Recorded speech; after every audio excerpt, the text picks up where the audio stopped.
Assalamualaikum warahmatullahi wabarakatuh. Alhamdulillahirabbil alamin wa bihi nasta'inu ala umuri dunya waddin. Asyhadu an la ilaha illallah wa asyhadu anna Muhammadar Rasulullah. Wassalatu wassalamu ala asyrafil anbiya'i wal mursalin Muhammad wa ala alihi wa ashabihi ajmain. Amma ba'du. Ini adalah ceramah Buya yang ke-24 berkenaan dengan sejarah Nabi Muhammad sallallahu alaihi wasallam. Pada ceramah Buya yang ke-24 ini menceritakan tentang putri kedua dari baginda Rasul, yaitu Ruqayyah binti Muhammad dari Khadijah Al-Kubra.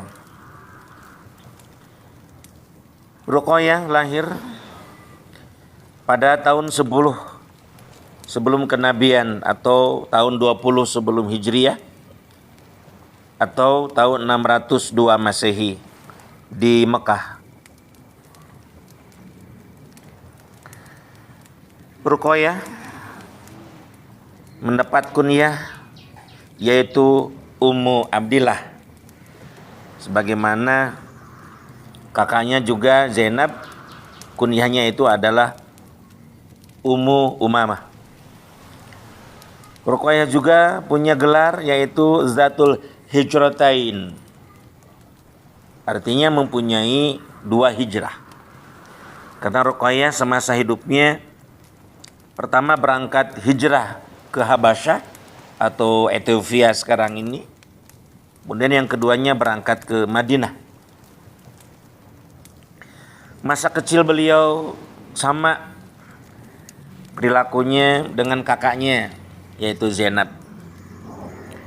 Sejak kecil memperhatikan bagaimana sepak terjang ayahnya yang sibuk berbisnis dan sibuk juga berdakwah, dalam pengertian dakwah secara pasif, memberikan contoh kehidupan yang baik. Meskipun saat itu baginda Rasul atau Muhammad bin Abdullah belum diangkat jadi nabi, bahkan Muhammad bin Abdullah sudah mendapatkan gelar Al-Amin saat itu. Pada usia Ruqayyah 9 tahun, ada suatu kejadian di mana Abu Thalib datang ke rumah Muhammad bin Abdullah. Abu Thalib diminta tolong oleh Abu Lahab, kakaknya, untuk meminta kepada Muhammad bin Abdullah agar putri-putrinya yaitu Ruqayyah dan Ummu Kulsum mau ditikah oleh kedua anak laki-lakinya yaitu Utbah dan Utaibah, putra Abu Lahab. Mendengar perkataan Abu Thalib, baik Khadijah ataupun Muhammad bin Abdullah juga para putrinya cukup kaget. Tidak menyangka ini akan mendapatkan ujian yang berat bagi keluarga Muhammad bin Abdullah. Terutama Khadijah saat itu merasa khawatir seandainya kedua putrinya ditikah oleh, yaitu yang Ruqayyah ditikah nantinya oleh Utbah, sedangkan Ummu Kulsum ditikah oleh Utaibah. Dikhawatirkan pengaruh Abu Lahab dan Ummu Jamil yang memang pada saat itu sudah pada tahu berperangai buruk baik suaminya ataupun istrinya. Tetapi Khadijah tidak bisa apa-apa, mungkin nanti bagaimana keputusan sang suami. Tetapi baginda Rasul tidak otoriter, mengajak istrinya dan kedua putrinya untuk musyawarah. Bahkan kakaknya juga yaitu Zainab diajak bermusyawarah. Fatimah saat itu masih cukup kecil tetapi ikut dalam musyawarah itu. Baginda Rasul menyampaikan kepada para putrinya dan juga istrinya, sebetulnya ini tidak diinginkan. Namun demi menjaga baik keluarga besar, nanti bagaimana tidak enaknya Abu Lahab dan juga Abu Thalib dan juga uak-uak yang lain, paman yang lain. Ya, nanti saja kita bina bersama setelah menikah. Sampaikan bagaimana berumah tangga yang baik begitu. Muhammad bin Abdullah kepada para putrinya dan juga kepada istri tercintanya Khadijah menyampaikan itu. Akhirnya hasil pertemuan itu, musyawarah itu, Muhammad bin Abdullah menerima pinangan daripada Utbah dan Utaibah untuk Ruqayyah dan Ummu Kulsum. Disampaikannya oleh Abu Thalib kepada Abu Lahab dan tidak lama diceritakan bahwa terjadilah pernikahan itu. Bersamaan dilakukan pernikahan itu pada awal tahun 610 Masehi. Nah, tidak lama setelah pernikahan kedua putrinya, baginda Rasul mendapatkan wahyu yang pertama pada tahun 610 Masehi. Dan kabar itu sampai juga baik kepada Ruqayyah ataupun kepada Ummu Salam, Ummu Kulsum maksudnya. Diceritakan karena di sini Buya menceritakan tentang Ruqayyah. Berangkatlah Ruqayyah meminta izin kepada sang suami untuk berangkat ke rumah ayahandanya. Karena kabar dari masyarakat setempat sudah makin bergaung bahwa Muhammad bin Abdullah bin Abdul Muthalib sudah menjadi seorang nabi. Untuk meyakinkan itu datanglah Ruqayyah ke rumah orang tuanya. Saat itu sudah banyak orang dan menyatakan 2 kalimat syahadat. Maka Ruqayyah pun mengucapkan 2 kalimat syahadat. Asyhadu alla ilaha illallah. Aku bersaksi tidak ada Tuhan yang wajib disembah kecuali Allah. Wa asyhadu anna Muhammadar Rasulullah. Dan aku bersaksi bahwa Muhammad adalah utusan Allah. Setelah itu kita ceritakan Abu Lahab.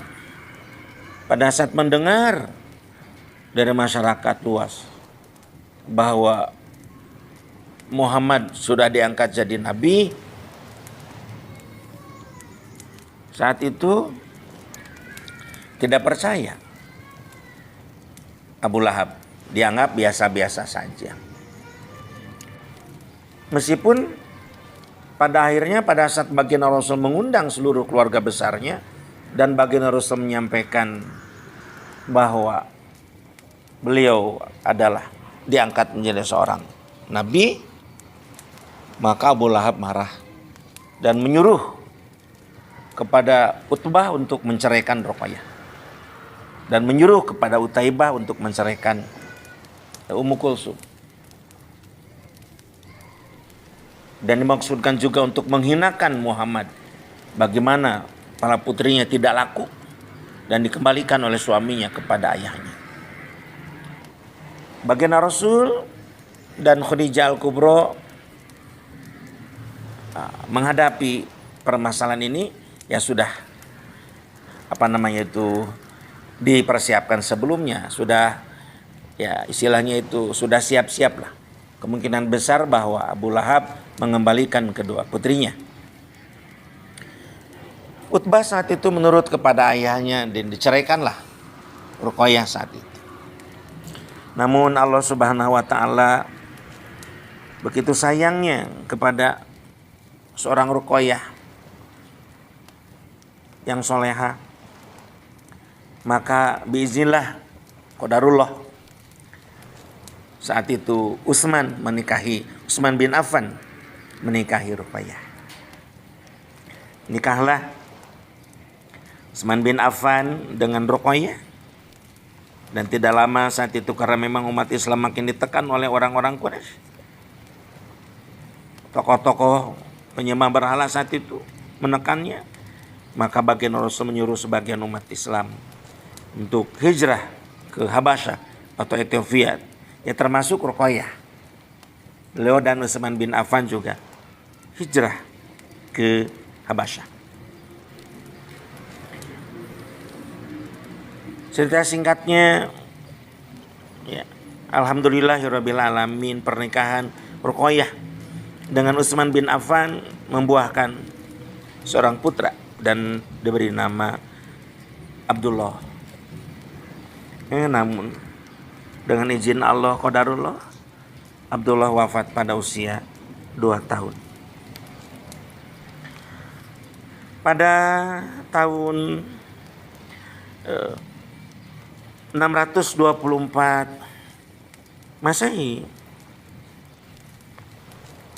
terjadi serangan dari kaum musyrikin, kaum kafirin.